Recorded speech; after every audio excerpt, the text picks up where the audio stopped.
perkenalkan nama saya Ananda dari kelas 12 IPS 2. Di sini saya ingin sedikit menjelaskan tentang materi pada pelajaran sejarah Indonesia, yaitu tentang peran Indonesia dalam perdamaian dunia. Ada 3 landasan politik luar negeri bebas aktif, yaitu sebagai berikut.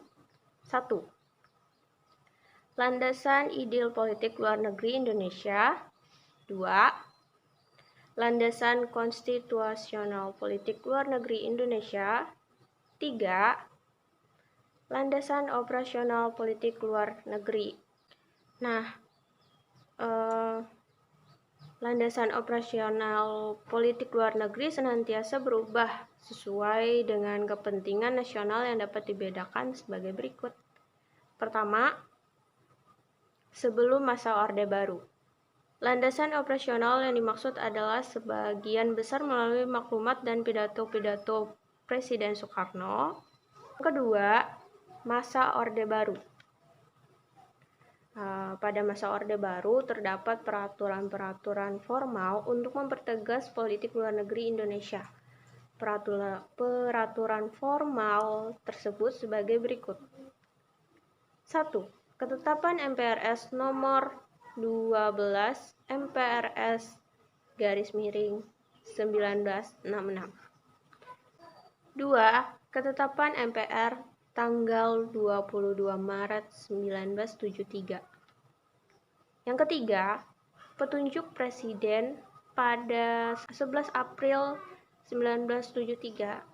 Keempat, keputusan-keputusan Menteri Luar Negeri.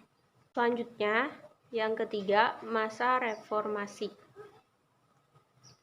Tujuan politik luar negeri bebas aktif adalah untuk mengabdi kepada tujuan nasional bangsa Indonesia yang tercantum dalam pembukaan Undang-Undang Dasar 1945 alinea keempat.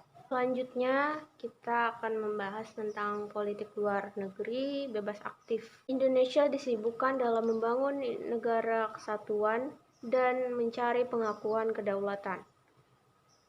Politik dalam negeri mendapatkan porsi yang mendekati total dibandingkan dengan politik luar negeri. Dengan kata lain, Indonesia masih sibuk dalam menata urusan-urusan domestik. Sikap internasional yang ditunjukkan kabinet-kabinet pada masa sebelum Kabinet Ali I terletak pada bagaimana menggunakan tekanan internasional demi kepentingan-kepentingan domestik. Seperti dalam perundingan-perundingan dengan Belanda, itu pun masih terbatas, yaitu menggunakan bantuan Inggris dan Amerika Serikat sebagai sebuah negara penengah, bukan sebagai perwakilan dari suatu organisasi multilateral yang berpengaruh. Oleh karena itu, Herbert Fett menyebut Indonesia masih memperlakukan politik bebas pasif. Tadi yang pertama ya. Yang kedua, politik luar negeri masa demokrasi parlemen. Pada tahun 1950 sampai 1959. Pelaksanaan politik luar negeri Indonesia pasca kemerdekaan lebih ditunjukkan untuk memperoleh pengakuan kemerdekaan dan juga menentang segala macam bentuk penjajahan. Yang ketiga, politik luar negeri masa demokrasi terpimpin pada tahun 1959 sampai 1966. Pada masa pemerintahan Presiden Soekarno, prinsip bebas aktif diaplikasikan dengan menjadi negara inisiator gerakan non-blok. Terbentuknya negara non-blok merupakan wujud dari kebebasan Indonesia untuk tidak memihak salah satu blok dalam era Perang Dingin. Sikap tegas pemerintahan Presiden Soekarno untuk mengaplikasikan prinsip bebas aktif terlihat dari pertemuannya dengan Presiden Kennedy di Washington pada tanggal 24 April 1961. Dalam upayanya mengembangkan NEVOS, Presiden Soekarno melaksanakan politik mercusuar. Yang selanjutnya, keempat, politik luar negeri masa Orde Baru. Ketika kolonialisme tidak lagi menjadi musuh utama negara-negara berkembang, defensi KAA dan GNB mendapatkan tantangan tersendiri, Indonesia pun kemudian mulai aktif berperan di Asia Tenggara dengan pembentukan ASEAN pada tahun 1967.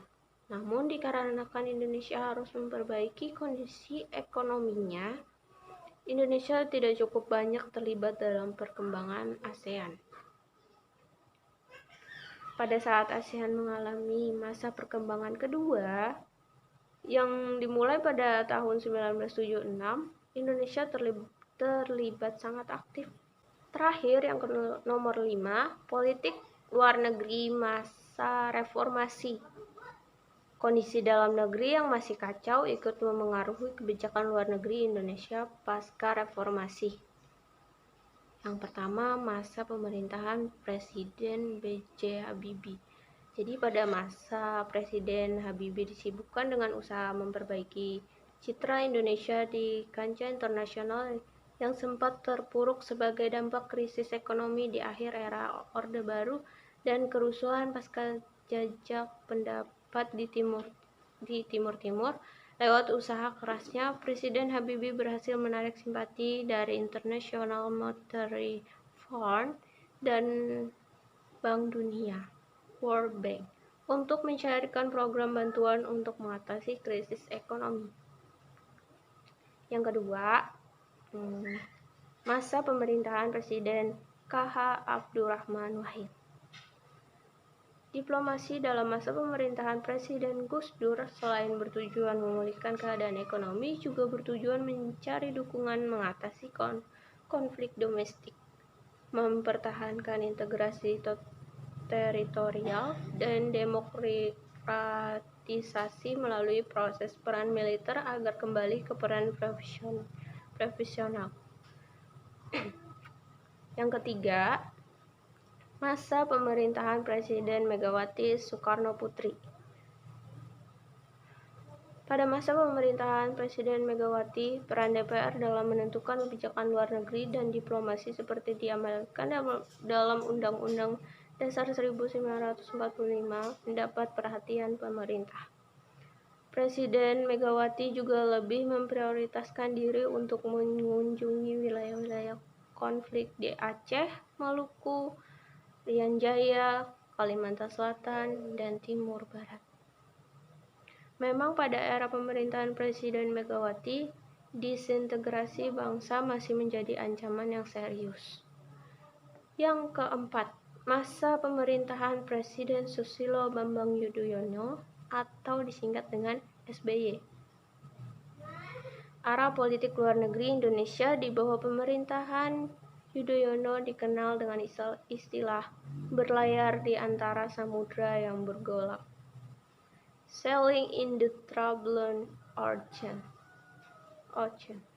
Pergolakan tersebut diyakini sebagai kenyataan politik internasional. Saat itu tidak terlalu jelas hitam putihnya dan berubah dengan cepat. Yang terakhir, yang kelima, masa pemerintahan Presiden Joko Widodo. Jokowi dalam Wata Cita poin pertama menegaskan misinya menghadirkan negara untuk melindungi bangsa dan memberikan rasa aman kepada seluruh warga negara melalui politik luar negeri bebas aktif, keamanan nasional yang terpercaya, pembangunan pertahanan dilandasi kepentingan nasional, dan memperkuat jati diri sebagai negara maritim. Nah, poin tersebut menjelaskan bahwa Presiden Jokowi menggunakan politik luar negeri sebagai usaha untuk meningkatkan ketahanan dan mewujudkan agenda pembangunan. Sekian materi yang bisa saya sampaikan. Terima kasih.